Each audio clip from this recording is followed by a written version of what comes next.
Assalamu alaikum ji. I hope you are doing good. This is Advocate Usman Abid and you are watching the law session. हम CPC कर रहे हैं, इसमें हम definition clause में judgement debtor तक कर चुके हैं. उससे आगे आज हम स्टार्ट करते हैं. Next definition is legal representative. अब ये क्या होते हैं? Legal representative means a person who in law represents the state of A deceased person. पहली बात कि लीगल रिप्रेजेंटेटिव वो पर्सन होगा जो कि बाय लॉ किसी डिसीज्ड पर्सन की स्टेट को, उसके तरके को रिप्रेजेंट करता है. एंड इंक्लूड्स, और इसमें शामिल है any person who intermeddles with the state of the deceased. और सिर्फ इसमें वो पर्सन भी शामिल है जो उस डिसीज्ड पर्सन की स्टेट, उसके तरके के साथ इंटरमेडल करता है, जिसमें एग्जीक्यूटर्स भी आ जाते हैं, एडमिनिस्ट्रेटर्स भी आ जाते हैं. सो ये भी इंक्लूडेड है. सिर्फ लीगल हेयर्स नहीं बल्कि उसके अलावा कोई भी ऐसा पर्सन, जैसे कि मैंने एग्जांपल दे दी, एग्जीक्यूटर, एडमिनिस्ट्रेटर, रिवर्जनर्स वगैरह, ये सारे इसमें इंक्लूडेड हैं.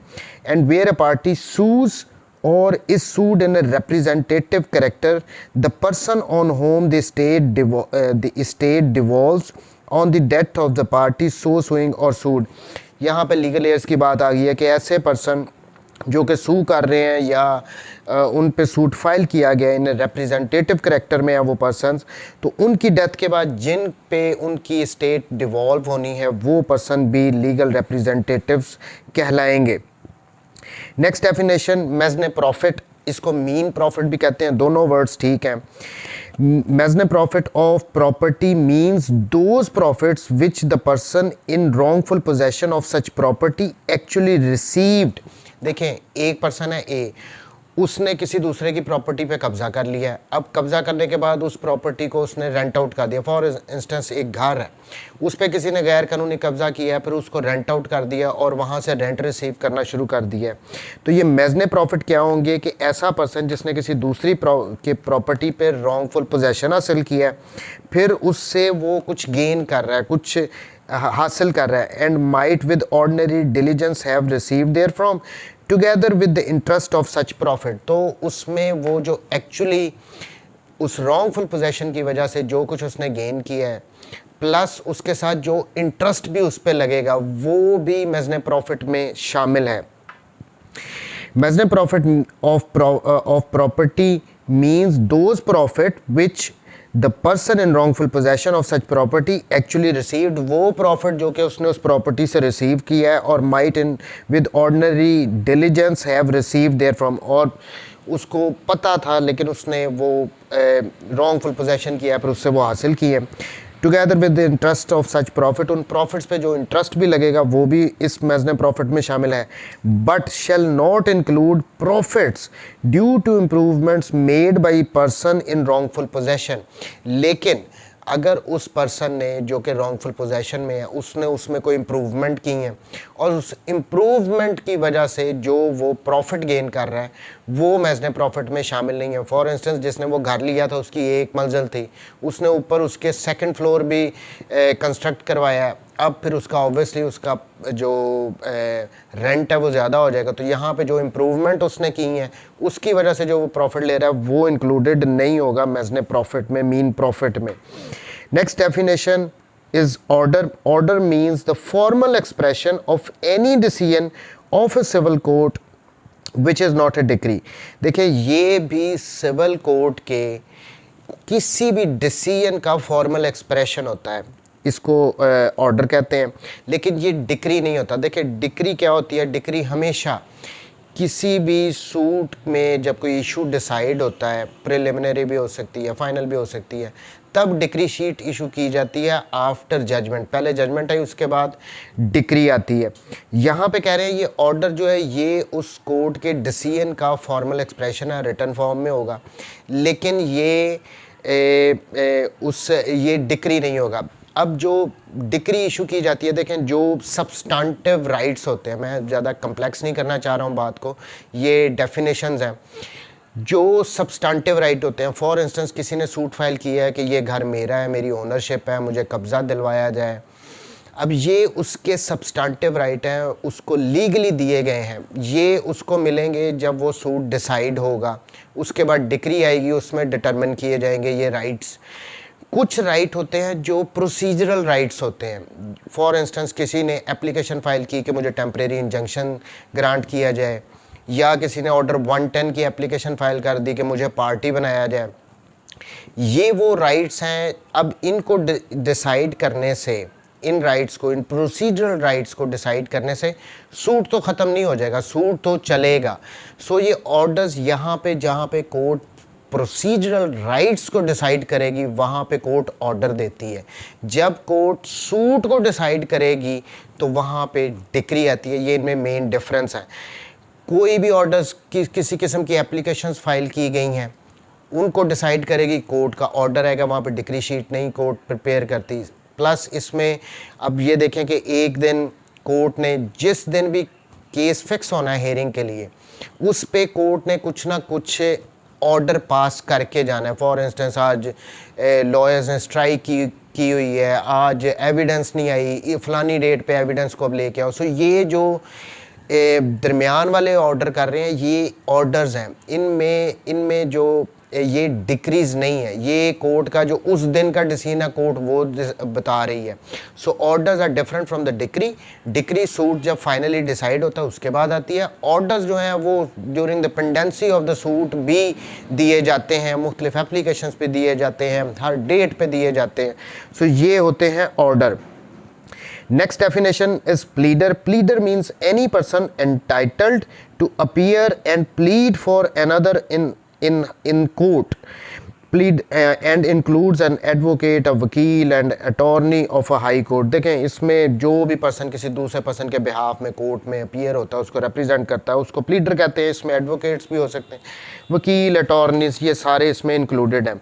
Next definition is prescribed. Prescribed means, देखें कई दफ़ा हम जब ये सेक्शंस पढ़ेंगे तो इनमें वर्ड आएगा प्रेस्क्राइब्ड। अब जहाँ पे भी प्रेस्क्राइब्ड का मीन्स वर्ड लिखा जाएगा सेक्शन में, उसका मतलब ये है कि इस बात को, इस टर्म को एक्सप्लेन किया गया है कहाँ पे, ऑर्डर्स में, ऑर्डर रूल्स में जो आगे हैं second part of the CPC, उसमें इसकी वजाहत मिलेगी उस वर्ड की जिसके रिगार्डिंग प्रेस्क्राइब्ड का वर्ड यूज़ किया गया है। Next definition public officers. अब ये बड़ी इंपॉर्टेंट डेफिनेशन है, थोड़ी लेंथी भी है। Public officers means person falling under any of the following descriptions, namely ये नीचे जो बताए गए इनमें से हर एक जो है वो पब्लिक ऑफिसर है। नंबर 1 एवरी जज, हर जज पब्लिक ऑफिसर है।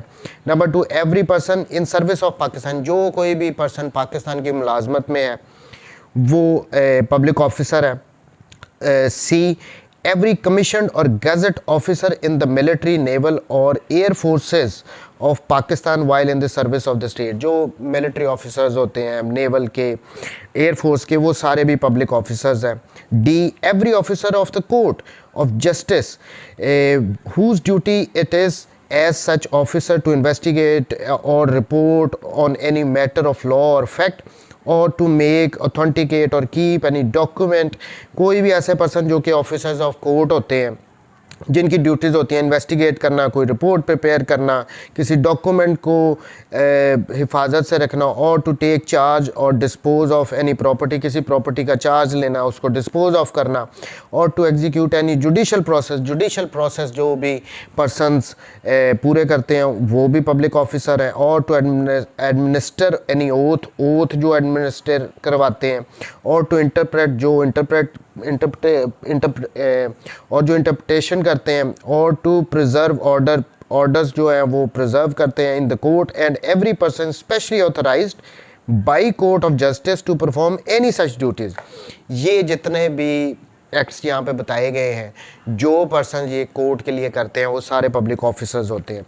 Next one every person who holds any office by virtue of which he is empowered to place और keep any person in confinement. कोई भी ऐसा पर्सन जो अपने ऑफिस की वजह से उसको ये पावर मिली है कि वो किसी दूसरे पर्सन को कन्फाइनमेंट में लीगली रख सकता है, वो पब्लिक ऑफिसर होगा, जैसे हमारे पुलिस ऑफिसर्स हैं।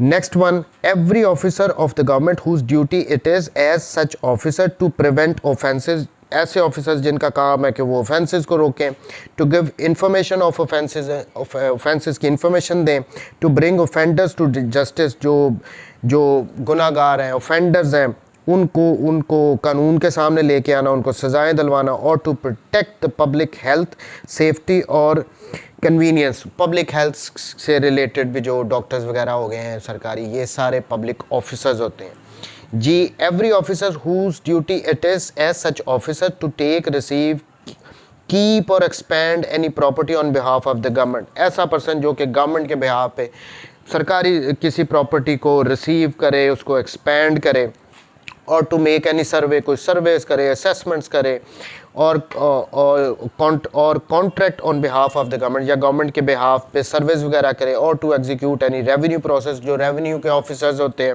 रेवेन्यू प्रोसेस को वो पूरा करते हैं, वो पब्लिक ऑफिसर्स हैं। और टू इन्वेस्टिगेशन करे, और टू रिपोर्ट ऑन, और उस पर report they, any matter affecting the pecuniary interest of the government. और गवर्नमेंट के जो मालियाती होते हैं इंटरेस्ट, उनको रिप्रेजेंट करे, वो अगर इफेक्ट हो रहे हैं तो उनसे रिलेटेड रिपोर्ट्स वगैरह बनाए। और टू मेक, ऑथेंटिकेट और keep any document relating to pecuniary interest of the government. और जो गवर्नमेंट के ये डॉक्यूमेंट्स वगैरह होते हैं, जो गवर्नमेंट के पिक्यूनरी इंटरेस्ट से रिलेटेड होते हैं डॉक्यूमेंट्स, उनको सेफ रखे। और to prevent the infraction of any law for the protection of pecuniary interest. और गवर्नमेंट के जो होते हैं पिक्यूनरी इंटरेस्ट होते हैं, उनको प्रोटेक्ट करने के लिए वो किसी भी किस्म के काम करें, वो सारे पब्लिक ऑफिसर्स हैं। And lastly, every officer in the service, जो कि सर्विस में है, और पे द गवर्नमेंट, और पे ऑफ द गवर्नमेंट, और गवर्नमेंट उसको पे करती है, और रिम्यूनरेटेड बाय फीस और commission for the performance of any public duty. So commission भी जो होते हैं, पब्लिक ड्यूटी जो करते हैं, वो सारे भी पब्लिक ऑफिसर्स होंगे। ऐसे पर्सन जिनको गवर्नमेंट पे करती है, वो सारे पब्लिक ऑफिसर्स होते हैं। तो ये डेफिनेशन सबसेक्शन 17 में दी गई है पब्लिक ऑफिसर्स की, ये बड़ी इंपॉर्टेंट है। समटाइम्स क्वेश्चन आ जाता है कि कौन कौन से पर्सन हैं वो पब्लिक ऑफिसर्स कहलाएंगे। Next definition, rules means rules and forms contained in the first schedule और मेड अंडर सेक्शन 122 और सेक्शन 125। देखें, जो सीपीसी को हम ऑलरेडी हम कर चुके हैं डिस्कस कि ये दो पार्ट्स में डिवाइडेड है। नंबर 1 सेक्शंस और रूल्स। जो रूल्स हैं वो भी रूल्स में इंक्लूडेड हैं, जो कि फर्स्ट स्केड्यूल है, जो सीपीसी का फर्स्ट स्केड्यूल है, उसमें सारे ऑर्डर्स रूल्स बताए गए हैं, वो सारे रूल्स कहलाएंगे। Next definition is share in corporation. अब ये क्या होता है? Share in corporation shall be deem to include stock, debenture stock, debenture और बॉन्ड्स। अब इसमें इंक्लूड है जो कंपनीज के शेयर्स होंगे, डिबेंचर स्टॉक, डिबेंचर्स। अब ये डिबेंचर्स क्या होते हैं? देखिए, जो कंपनीज होती है ना, समटाइम्स उनको अपने कैपिटल को बढ़ाने के लिए कुछ बोरो करना पड़ता है, और वो बोरो करते हैं जनरल पब्लिक से। अब इसमें फ़िक्स रेट के साथ वो लोगों से पैसा लेते हैं, इन्वेस्ट करते हैं। सो ये फिर जो सर्टिफिकेट उन पर्सनस को देते हैं जिनसे वो बोरो करते हैं जनरल पब्लिक से, वो सारे डिबेंचर्स कहलाते हैं। ये डेट से ही वर्ड निकला है, डिबेंचर्स। सो इसमें अब वो कह रहे हैं कि स्टॉक होगा, डिबेंचर स्टॉक होगा, डिबेंचर और बॉन्ड्स वगैरह जो भी होते हैं वो सारे इंक्लूडेड हैं। लास्ट डेफिनेशन है signed. Save in the case of a judgement और डिक्री, इंक्लूड स्टैम्प्ड, यानी जो साइंड होगा, अब उसमें सिग्नेचर्स को कोर्ट की स्टैम्प भी उसमें इंक्लूडेड है। देखें, जो जजमेंट या डिक्री वगैरह पास की जाती हैं, जो ऑर्डर पास किए जाते हैं, उनमें ना सिर्फ जज साहब के साइन होते हैं बल्कि उनके स्टैम्प भी होते हैं। तो यहाँ पे कह रहे हैं कि सिग्नेचर्स के साथ स्टैम्प्स वगैरह भी इंक्लूडेड होंगी जब साइन का वर्ड आएगा उसके अंदर। So this was all about section 2 definitions clause. देखिए, कोई भी जब हम सब्जेक्ट पढ़ते हैं तो हमारे लिए बड़ा ज़रूरी है कि हम डेफिनेशंस को समझें, क्योंकि ये वर्ड्स बाद में उस बुक में बार बार यूज़ होते हैं। सो यहाँ पे अगर हम समझ लिया, मैंने इनको इतना डिटेल में अभी तक नहीं किया, क्योंकि जब हम सीपीसी को पढ़ेंगे, ये वर्ड्स आएंगे, तो तब हम इसको फर्दर एक्सप्लेन करते जाएंगे। Thank you very much ji, take care, Allah.